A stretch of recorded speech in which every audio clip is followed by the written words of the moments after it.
اعوذ باللہ من الشیطان الرجیم بسم اللہ الرحمن الرحیم السلام علیکم ورحمۃ اللہ وبرکاتہ۔ پیارے بچوں، کیسے ہیں آپ سب؟ امید کرتے ہیں کہ آپ سب اللہ تعالیٰ کے فضل و کرم سے ٹھیک ٹھاک اور خوش ہوں گے۔ جیسا کہ آپ کو پتہ ہے کہ اس سے پچھلی کلاس میں ہم نے سلطان صلاح الدین ایوبی رحمۃ اللہ علیہ کا تعارف ہم نے وہ سبق پڑھا تھا۔ آج ہم اسی سبق کی ایکسرسائز کو حمل کریں گے۔ مشق یہاں پہ لکھا ہوا ہے، تو سب سے پہلے ہم اس سبق کی جو مختصر سوالات ہیں وہ حل کر لیتے ہیں، پھر تفصیلی سوالات کی طرف چلیں گے۔ تو توجہ کیجیے گا، اور چونکہ آپ کو پتہ ہے کہ یہ سوالات آپ کو بار بار ریپیٹ تو نہیں کروائے جا رہے، اس لیے اپنی کتابوں کو سامنے رکھیے گا، نوٹ بک کو سامنے رکھیے گا، اور جو آپ کو جواب میں بتا دوں آپ نے اس پہ ٹک کرنا ہے، یا آپ نے اسی کے سامنے اپنی کتاب کے اوپر لکھ لینا ہے، یا پھر آپ نے جو ہے وہ اپنی نوٹ بک پہ اس کو لکھ لینا ہے۔ نوٹ بک پہ تو آپ نے ویسے بھی مختصر سوالات لکھنے ہیں، یہ آپ کا ہوم ورک بھی ہے اور آپ کا کام بھی ہے، اور آپ کا کام یہ بھی ہے کہ آپ نے اس سبق میں سے کم از کم 5 سے 6 سوال اضافی بنانے ہیں، اور ایک کام آپ کا یہ بھی ہے کہ آپ نے سلطان صلاح الدین ایوبی رحمۃ اللہ علیہ کے بارے میں ایک جامع مضمون بھی لکھنا ہے۔ ٹھیک ہو گیا؟ تو سب سے پہلے ہمارے پاس ہے سوال نمبر 1۔ سلطان صلاح الدین ایوبی رحمۃ اللہ علیہ کا اصل نام کیا تھا؟ تو ان کا اصل نام کیا تھا؟ یوسف۔ یہاں پہ لکھ لیں یوسف۔ سوال نمبر 2، سلطان صلاح الدین ایوبی کے والد کا نام کیا تھا؟ ان کے والد کا نام تھا نجم الدین ایوب، اور یہ کن کے ہاں ملازم تھے؟ یہ موصل کے حکمراں عماد الدین زنگی۔ ٹھیک ہے، ان کے والد کا نام کیا تھا؟ نجم الدین ایوب، اور یہ موصل کے حکمراں عماد الدین زنگی کے ہاں ملازم تھے۔ سوال نمبر 3، کس مورخ نے سلطان صلاح الدین ایوبی کو خراج عقیدت پیش کیا؟ تو اس کے جواب لکھیں آپ۔ قاضی ابن شداد، جو کہ اس وقت کے نامور عالم بھی تھے اور مورخ بھی تھے۔ کس مورخ نے؟ مورخ کہتے ہیں تاریخ لکھنے والا۔ تو کس مورخ نے سلطان صلاح الدین ایوبی رحمۃ اللہ علیہ کو خراج عقیدت پیش کیا؟ تو اس کا جواب کیا ہوگا بچوں؟ قاضی ابن شداد۔ سوال نمبر 4، سلطان صلاح الدین ایوبی رحمۃ اللہ علیہ کن کی بے پناہ قدر کیا کرتے تھے؟ تو اس کا جواب لکھیں آپ۔ اہل علم اور علم والوں کی، یا یوں سمجھ لیں کہ علم والے لوگوں کی قدر کیا کرتے تھے۔ اہل علم، دانش، فضلاء، علماء کی قدر کیا کرتے تھے۔ سوال نمبر 5، سلطان صلاح الدین ایوبی رحمۃ اللہ علیہ کی مجلس میں کس طرح کے لوگ جمع رہتے تھے؟ جواب لکھیں۔ اہل دانش لوگ، اہل علم لوگ، اہل عالم لوگ، یہ ان کی مجلس میں ہمیشہ لوگ جمع رہا کرتے تھے، اور آپ ان کی بڑی خدمت اور تعریف کیا کرتے تھے۔ یہ 5 سوالات ہیں مختصر، جو کہ آپ نے اپنی نوٹ بک پہ لکھنا ہے۔ اگر آپ کو ان 5 سوالات کے جوابات میں تھوڑی سی بھی رکاوٹ آ رہی ہے تو آپ پوچھ لیجئے گا۔ ہم آگے چلتے ہیں۔ خالی جگہ نمبر 1، سلطان صلاح الدین ایوبی رحمۃ اللہ علیہ کا اصل نام کیا تھا؟ جیسا کہ سوال نمبر 1 مختصر سوالات کے جواب جو ہمیں وہ آئے گا جی یوسف ان کا اصل نام تھا۔ ٹھیک ہو گیا؟ سوال نمبر 2 ہے سلطان صلاح الدین ایوبی رحمۃ اللہ علیہ کب پیدا ہوئے؟ تو اس کا جواب آپ کو میں شروع میں بتا دیتا ہوں، پہلا پیراگراف جو ہے آپ کو ملے گا۔ سلطان صلاح الدین ایوبی رحمۃ اللہ علیہ 1138 میں، ٹھیک ہو گیا، یہ لکھا ہوا ہے 1138 میں پیدا ہوئے۔ ٹھیک ہو گیا؟ ہم تیسرے سوال کی طرف چلتے ہیں۔ تیسرا سوال ہے ہمارے پاس، سلطان صلاح الدین ایوبی رحمۃ اللہ علیہ کے والد کا نام کیا تھا؟ نجم الدین ایوب، نجم الدین ایوب۔ ٹھیک ہو گیا؟ سوال نمبر 4، سلطان صلاح الدین ایوبی کے دور کا نامور مورخ قاضی ابن شداد تھا۔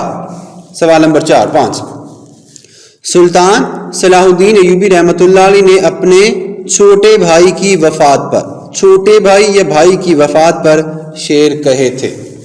ٹھیک ہو گیا بچوں؟ ہم آگے چلتے ہیں، درست جواب پر ٹک کا نشان لگائیں۔ تو سوال نمبر 1 ہے ہمارے پاس، دشمن فوج کی کثرت کا سلطان صلاح الدین ایوبی پر کیا اثر ہوتا تھا؟ جواب لکھیں۔ حوصلہ بڑھ جاتا تھا، یہ اس کا جواب ہے، حوصلہ بڑھ جاتا تھا۔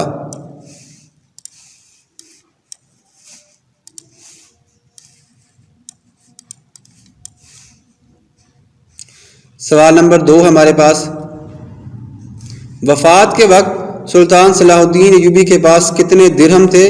47۔ ٹھیک ہے، 47 یہ والا اس کا آپشن ہے۔ کتنے درہم تھے؟ 47، یہ والا اس کا جواب آپ نے لکھنا ہے۔ سلطان صلاح الدین ایوبی کے والد کس کے ہاں ملازم تھے؟ تو اس کا جواب آپ نے لکھنا ہے یہ عماد الدین زنگی کے ہاں، یہ والا اس کا جواب ہے۔ ٹھیک ہو گیا؟